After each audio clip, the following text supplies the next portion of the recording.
王一博的自由到底标价多少？留住他的真不是那2500万港元的股份。最近内娱最热闹的商业戏码之一，莫过于王一博正式续约乐华娱乐，并额外获授价值2500万港元的公司股份。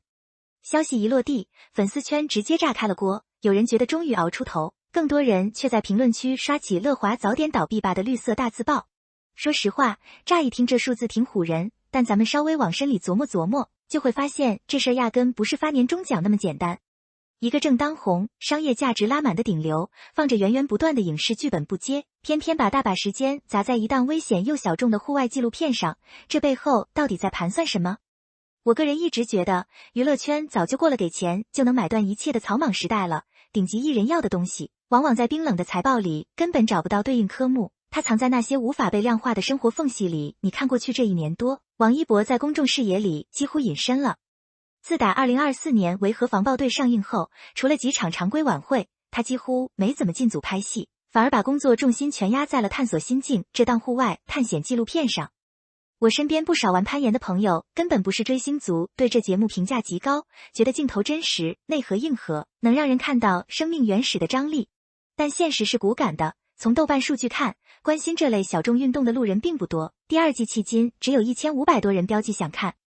作为对比，他主演的《追风者》有超过20万人标记看过或想看。这巨大的热度落差，难怪外界要嘀咕，一个靠流量吃饭的艺人，干这种费力不讨好的事，图啥？坦白讲，在流量为王的内娱生态里，这种反常操作确实容易引发过度解读。很多人第一反应就是，这怕不是拿自己的曝光当筹码，在跟公司博弈续约条件吧？其实，咱们换位思考一下，当一个人已经站在行业金字塔尖，他缺的往往不是镜头，而是喘口气的合法空间。尤其是到了2025年，王一博不续约乐华的传言满天飞的时候，这种施压说更是被传得有鼻子有眼。毕竟在大众认知里，艺人和经纪公司的关系，说白了就是一场利益捆绑的婚姻，感情淡了，账算不清了，自然要谈条件。可谁也没料到，拉扯了大半年，剧情来了个急转弯。3月27日，王一博不仅没走，反而正式续约，还拿到了2500万港元的乐华股份，摇身一变成了公司股东。说实话，看到这我挺感慨的。乐华一直被称为王一博概念股，可头号摇钱树居然长期没持股，这操作在别的行业简直不可思议。粉丝的意难平太正常了，这就好比你给公司赚了半壁江山，结果年底复盘，发现连个正式合伙人身份都没混上。但这次续约，与其说是妥协，不如说是双方终于摸清了彼此的底线，不再玩虚的，咱们不妨把账摊开来看。根据乐华招股书和历年财报，2019年王一博贡献了公司20%收入，到了2024年，公司总营收7.65亿元，他一个人就扛了4.59亿元，占比直接突破60%。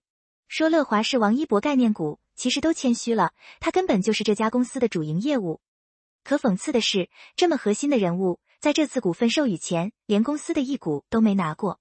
更让粉丝憋屈的是，乐华对他长期采取的是不对接、不维护、不宣发的放养策略，粉丝群里次次被刺的抱怨不是空穴来风。你看这逻辑，多像某些传统企业的通病，业绩最好的销售天天在外跑，公司连句问候都没有，总觉得你离不开平台。但时代变了，现在早就是人带平台的阶段，这种傲慢的管理思维迟早要反噬。果不其然，2025年起乐华试图去王一博化，官微少提他，半年报和年报里刻意淡化他的名字和贡献率。这招掩耳盗铃不仅没稳住资本，反而把井号乐华2025年中报未提及王一博井号送上了热搜，不续约的传闻彻底压不住了。我个人总觉得，企业试图用隐身术来稀释核心资产的绑定风险，本身就是一种战略上的心虚，资本市场和粉丝的眼睛都是雪亮的，越遮掩，反弹越猛烈。那问题来了，既然矛盾这么深，为啥最后又续签了？难道真被那2500万港元的股票收买了？咱们打工人心里都明镜似的，能让人长久留下的，从来不是画饼，而是实打实的利益。但说实话，对于年入几亿的顶流来说，这2500万港元分4年解禁的股票，含金量真就跟过年开工第一天老板送的红包差不多。乐华财报里写得明白，公司最大的成本就是一人分成，占总成本70%。2025年这项开支逼近4.7亿元，而公司全年净利润才8000万，不到10%。就算按最保守的算法，王一博作为贡献60%的核心，每年到手分成绝对在2亿以上。以他的咖位，分成比例只高不低。所以别盯着那点股份分红了，羊毛出在羊身上，他本身就是在给自己赚钱。我个人一直觉得，资本总喜欢用股权来衡量忠诚，却忽略了顶级人才的估值逻辑早就变了。对王一博来说，钱早就不是首要考量指标了，他账本上真正缺的那一栏叫自由，是娱乐圈最难得也最昂贵的硬通货。肯定有人要问，那干嘛不单飞？自己开工作室，赚的不全是自己的吗？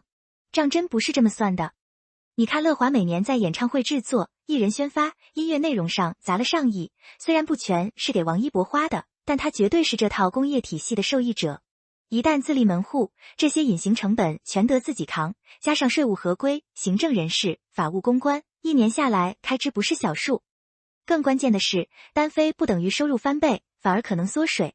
乐华在被粉丝吐槽3不，但毕竟是在圈子里摸爬滚打多年的上市公司，商务对接的底盘，品牌方的人脉网络，个人工作室短期内根本搭不起来。收入降，成本升，风险翻倍，这笔买卖划不来。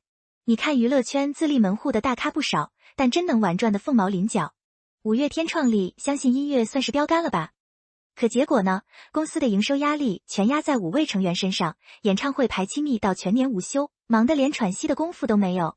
说实话，咱们看惯了艺人单飞后财务自由的爽文剧本，却很少看到背后老板熬夜对账、处理税务稽查的狼狈。王一博在节目里直言工作量越来越大，让我没办法认真享受演戏。他要的是生活节奏，不是把自己逼成连轴转的 CEO。这账谁算都明白，那换个公司呢？内娱线在还有不被粉丝骂的经纪公司吗？几乎为零。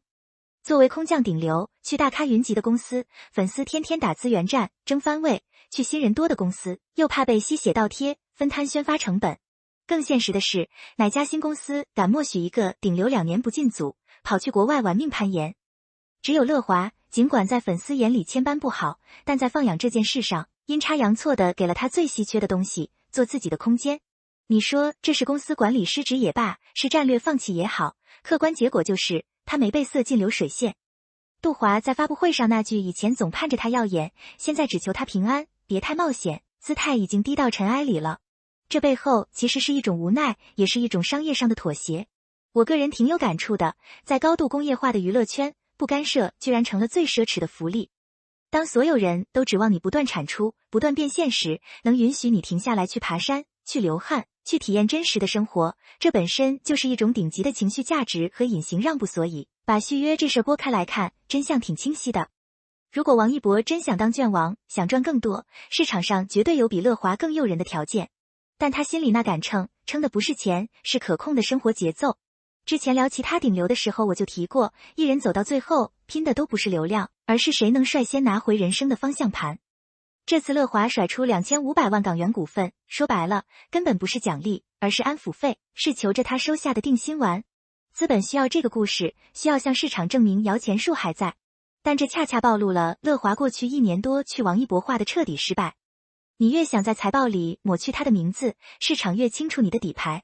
到头来，股价的涨跌、业绩的起伏，依然系于他一人之身。这意味着什么？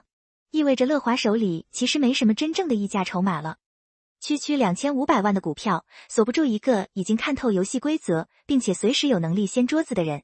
资本总想用合约锁住人，却忘了真正的高手早就把主动权握在了自己手里。你看资本市场多聪明，3月27日续约消息公布，股价应声上涨，可紧接着2个交易日直接掉头大跌。